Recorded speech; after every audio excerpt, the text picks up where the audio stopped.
welcome Lil Gordon to Western Sydney Unfiltered, head of Aboriginal Affairs. How are you going? Good, thank you, Adam, and lovely to be here. Hi to everybody. Thanks, Lil. Before we start, I'd like to begin just by acknowledging the traditional custodians of the lands in which we meet today and pay my respects to Indigenous elders past, present and emerging. Lil, how are you? It's been a while. It has been a while, Adam. It's been a big 2020, absolutely. Look, I'm pretty good, and I too acknowledge the traditional custodians on the land I'm meeting from today, which happens to be Darkinjung country on the Central Coast. It's the weather's been challenging, but that just goes with the year. It is a beautiful spot up there. I mean, you talked about the challenges of 2020. Obviously, for everyone, they're different, but for you and your team, obviously aware of the pivotal role you've played in safeguarding Indigenous communities. What have you seen on the ground? What are some of the challenges you've faced, and how far are we along in terms of trying to meet those challenges? And what would you like to see sort of over the next 6 months in terms of overcoming some of those barriers? Yeah, sure. Look, in terms of 2020, when I started out the role acting earlier in the year in January, we're coming off the back of bushfires and then very, very quickly into COVID. And so I guess what we did, and one of the things I'm really proud of is we worked with the Aboriginal Leadership Group. So we have what we call CAPO, a Coalition of Peak Organisations, which has your New South Wales Aboriginal Land Council. It has a lot of Aboriginal medical services in that. It has legal services. It has the AECG, which is the peak education body. In that, it has a disability services and so on. So that group with the New South Wales Coalition of Aboriginal Regional Alliances, and NAIA, the National Indigenous Australians Agency, and a number of other Aboriginal organisations. We brought that group together along with the New South Wales Government Coordination Group. So we had representation across clusters. What we found, and what's the best approach, is actually understanding what is happening on the ground from the very people that are being impacted. So working with the leadership group and understanding from the communities what was going on, we could then relay that to the government group, work solutions out, and then some initiatives came out of that, which absolutely hands down helped protect our Aboriginal communities. And some of those being things like a community action plan. So communities, we built a bit of a template, and communities went through that, and from their own self-determination decided what were the things those communities needed, and then we worked that into government processes. Things like food security, which most people think isn't necessarily an issue in New South Wales. Right across, even in Metro, that's the case. So we were able to work, with Newswalk, so the New South Wales Aboriginal Land Council, with Resilience New South Wales, around providing food boxes, and those critical hygiene items at that time. So that was a really great initiative. Along with really great high testing rates for Aboriginal people versus non-Aboriginal people, was one of those elements as well. In that, along with most of the community action plans, they all particularly help those things stay safe. Communications was key. So developing comms that particularly reached our mobs. Was really great, and using Aboriginal people that were we considered talent, so a range of people that were on all of that collateral just helped people understand that messaging better. Can you talk us through some of those communication challenges? Because I've heard government talk about it quite a bit in terms of from a cultural perspective, particularly in Western Sydney, when it comes to reaching those Indigenous communities, particularly out in rural areas. Was it a sort of revert back to some of the more traditional means of communications and town hall meetings or whatever it was? What was the sort of the most effective way of getting the messages through? So, look, obviously you couldn't have lots of people together. So some of it was making sure that we just had the physical collateral. You didn't have a lot of people who necessarily had, access to technology, and particularly when you look at remote areas, access to technology, it just isn't there just based on the networking capabilities. So, letter drops and all of those things, and getting it to our community controlled organisations that could then go out and do dispersing of that information, using some of our own terminology, keep the mob safe, stay the distance from the cuz, those sort of things, just where we were able to just be ourselves in that part of that communication, which helped dramatically in terms of those things, you know, and having people that people look up to, particularly young people. You know, we know in this realm, young people probably felt that they were, you know, they could risk things more so than anybody else.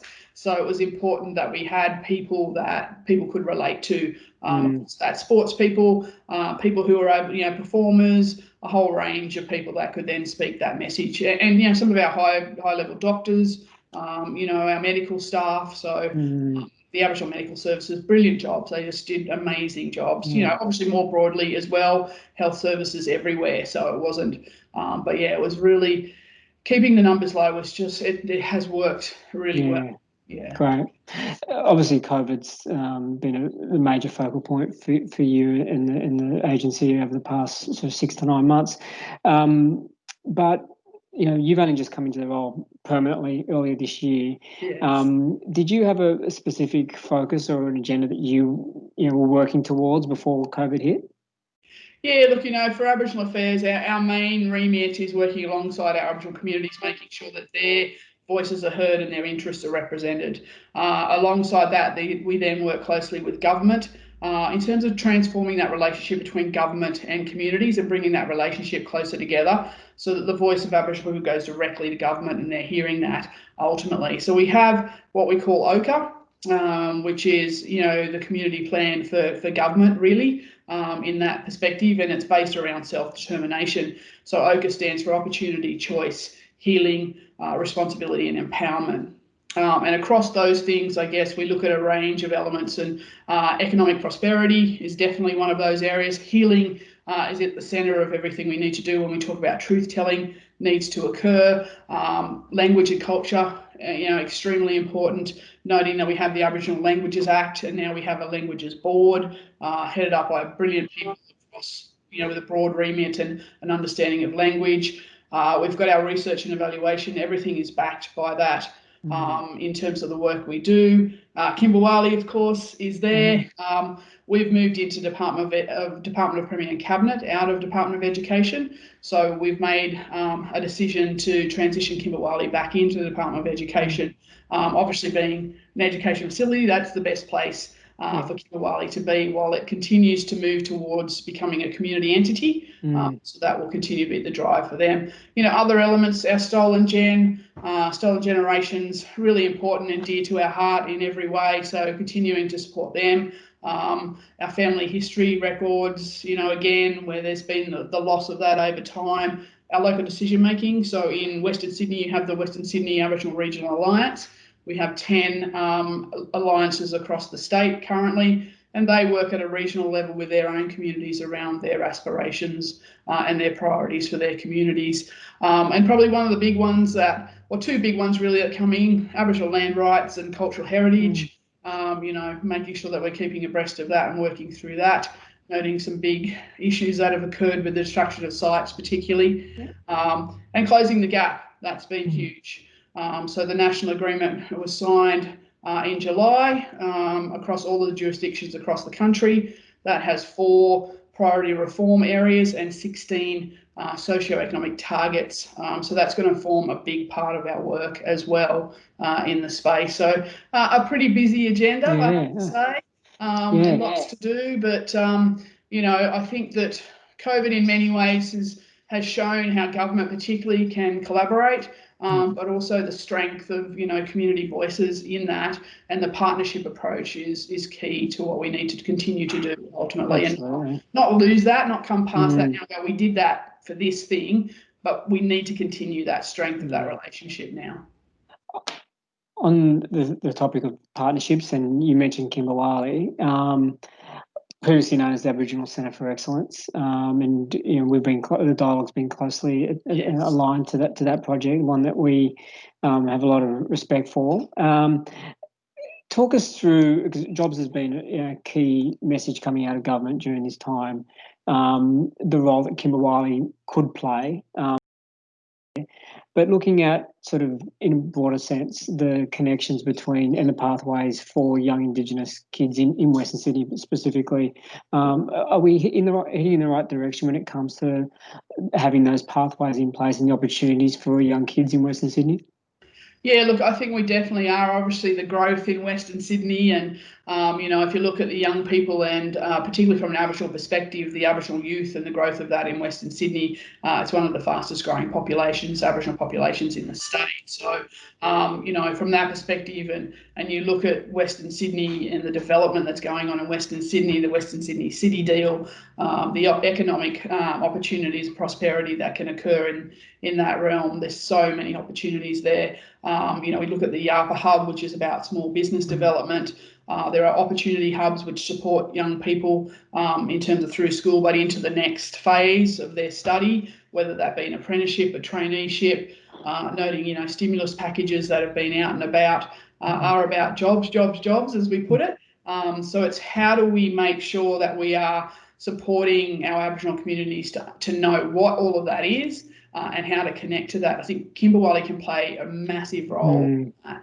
And we're continuing that from a COVID perspective of understanding the recovery and all of those packages that flow out of that, and making sure that information gets to where it needs to go. And that will flow through Kimberwali in that mix as well. And look, it's at the it's just been waiting to explode. And once it's ready to open up, it absolutely will. The view that it will ultimately be a community controlled entity down the track, but that's got to be built on sustainable foundations. You don't want to set something up that's just going to topple over, in that space. So look, you have, in terms of the education realm, no, we're not, some of our kids are not necessarily making the grade, not necessarily because of them, but because of a system that may not yet, be coping with those processes. There's a range of elements in that can be improved. The Aboriginal Education Consultative Group is the key partner for education, and they absolutely drive that.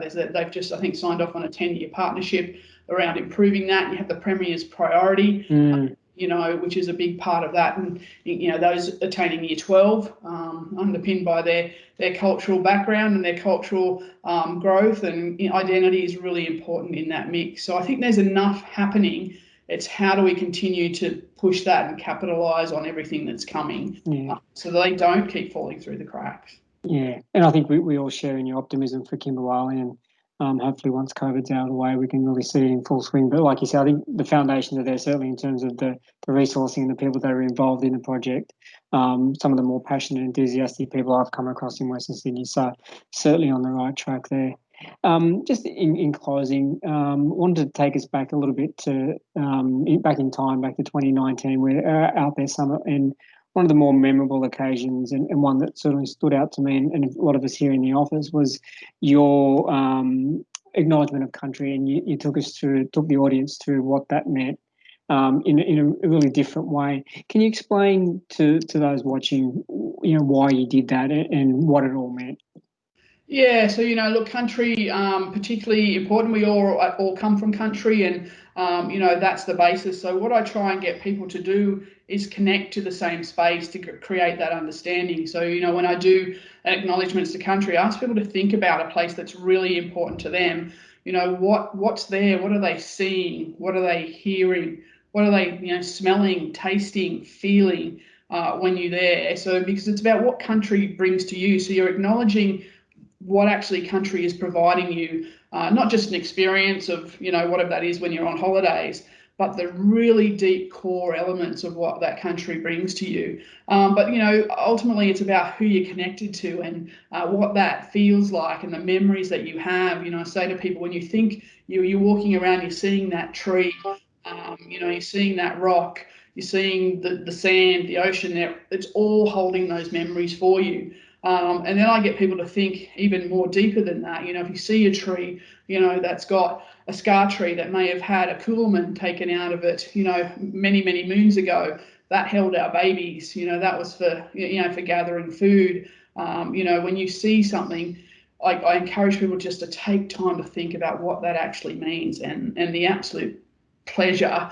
of what that brings to us. So for me, that's what I try and do, because I don't want acknowledgement of country to just be this tokenistic thing that occurs. There's a reason we say it. It's not just, so we get to be at the front and say something out the front. It's really about that deep connection that we have to country. I come from a little town out west called Warrana. We have the fish traps, which, is the oldest man-made structure in the world. You know, the architecture around that, the purpose. And we used to have something called the Festival of Fisheries and bringing people together. It's amazing. We have an amazing country, and being honest, COVID probably will help people, realise and value that more, and valuing particularly the cultural element of our country is really important. So I love it, and it's great when you just see people switch on and go, now I get it. Now I really see why. That's really important. It was definitely a sort of a moving way to acknowledge people and place and how they're connected, and certainly had a profound impact on most of the people that were there on the day. So well done on that, Lil, and hopefully we can continue to sort of relay that message throughout further conversations publicly once COVID clears. Once COVID clears, yeah, that's right. And look, and I do want to acknowledge NAIDOC Week. So this year the theme is always was, always will be, and it's really around the celebration, of 65,000 plus years, on this country. So it's an opportunity for people to connect in NAIDOC Week again, even deeper. Obviously, you can't just all go out and gather, but there'll be small gatherings around the place. There'll be lots of online elements, and I encourage the wider community to connect with that as well, because it's a celebration, of Aboriginal culture, which is Australian culture. So, it's just broadening out our horizon. Great point, and a great way to wrap things up. Lil Gordon, thank you for your time this afternoon. Thank you so much, Adam, and thank you so much for the support from the dialogue. We've absolutely appreciated it and look forward to staying connected. Absolutely. Thanks, Lil. Thanks, Adam. Bye.